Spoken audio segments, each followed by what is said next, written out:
এই শীতকালের সময়টা প্রায় বেশিরভাগ মানুষেরই খুব পছন্দের একটা সময়। কিন্তু শীতকালের সবথেকে বড় একটা শারীরিক সমস্যা হলো পা ফাটা বা পায়ের ত্বক শুষ্ক হয়ে যাওয়া।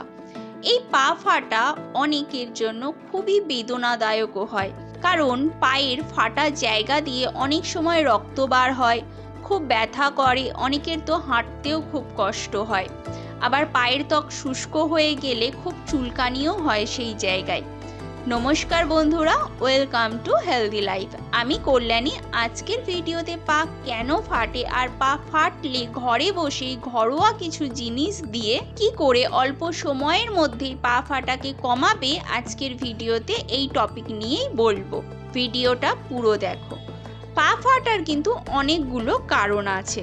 পা সবথেকে বেশি ফাটে শরীরে ভিটামিনের অভাব হলে। শরীরে যদি ক্যালসিয়াম, আয়রন, জিঙ্কের মতন ভিটামিনের ঘাটতি দেখা দেয়, তাহলে কিন্তু পা ফাটার সমস্যা সবথেকে বেশি বেড়ে যায়।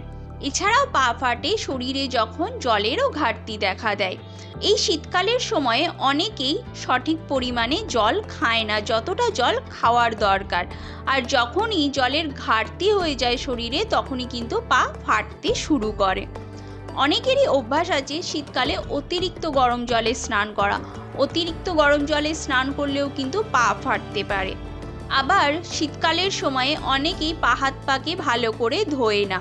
ধুলো বালি দীর্ঘক্ষণ পর্যন্ত যদি পায়ে থাকে, পা যদি অপরিচ্ছন্ন থাকে, অপরিচ্ছন্ন যদি জুতো পরা হয় বা পায়ের যদি ঠিক করে যত্ন না করা হয়, তাহলেও কিন্তু পা ফাটতে পারে।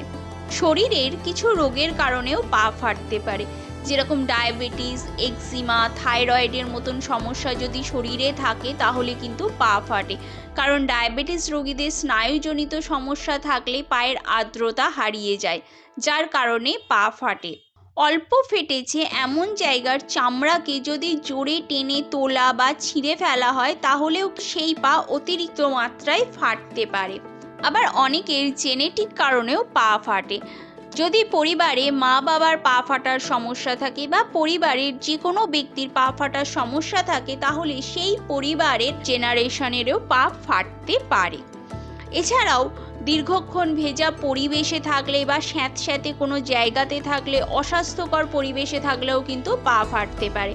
আবার অনেকের বয়স বাড়ার কারণেও পা ফাটতে পারে। এই সমস্ত কারণের জন্য পা ফাটে। তো পা ফাটলে তোমরা ঘরে বসে কি করে ঘরোয়া পরিচর্যা দিয়ে পা ফাটাকে কম করবে, আমরা সেটা জেনে নিই।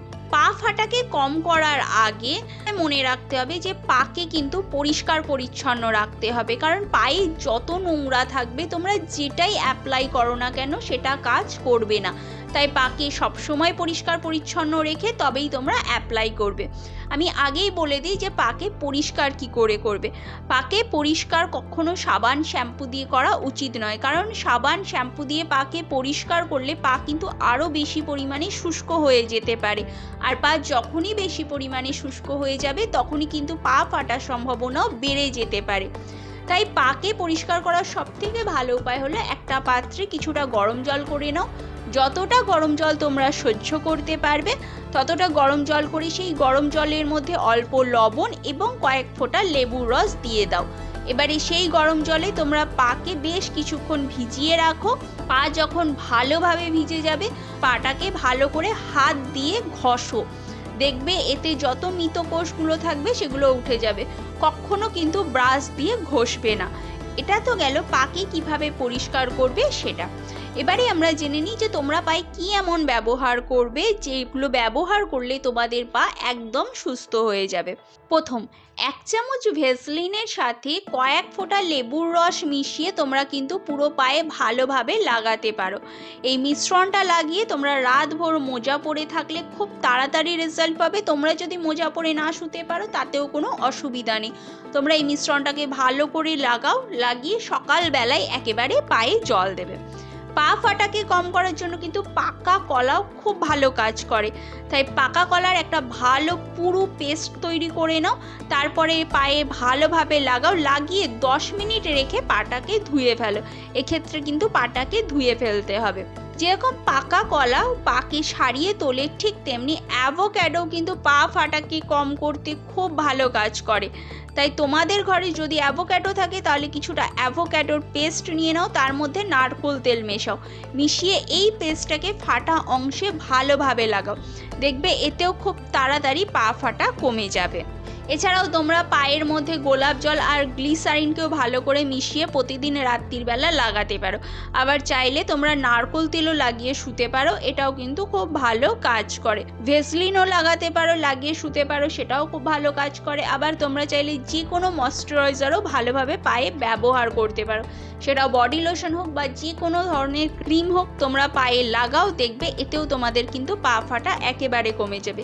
আরও একটা যেটা তোমরা করতে পারো সেটা হলো একটা পাত্রে অল্প একটুখানি চালের গুঁড়ো, কিছুটা মধু এবং অল্প ভিনিগার, যেটাকে আমরা সিরকা বলি, সেটা নিয়ে বেশ ভালো করে একটা পেস্ট তৈরি করে নাও। এই পেস্টটাকে তোমরা পায়ে লাগাও, দেখবে এতেও কিন্তু পা ফাটা কমবে।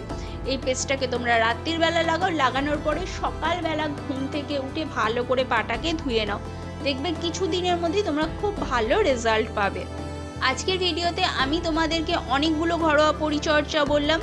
তোমরা যদি এই ঘরোয়া টিপসগুলোকে ফলো করো তাহলে কিন্তু তোমাদের পা ফাটা অবশ্যই কমবে। এছাড়াও তোমরা প্রচুর পরিমাণে শাকসবজি খাও, বিশেষ করে গাজর খাও এই শীতকালে, দেখবে এতেও তোমাদের পা ফাটা কমবে। আর যারা জল অল্প পরিমাণে খাওয়ার জন্য পা ফাটছে তাদের কিন্তু প্রতিদিন মিনিমাম 8 থেকে 10 গ্লাস জল খেতে হবে। জলের ঘাটতি মিটে গেলেই দেখবে পা ফাটাও একেবারে কমে যাবে। আজকের ভিডিও এই পর্যন্তই। যদি আমার ইনফরমেশন তোমাদের ভালো লেগে থাকে তাহলে আমার চ্যানেলকে সাবস্ক্রাইব করো, আমাকে ফলো করো। ভালো থাকো, সুস্থ থাকো, দেখা হবে নেক্সট ভিডিওতে।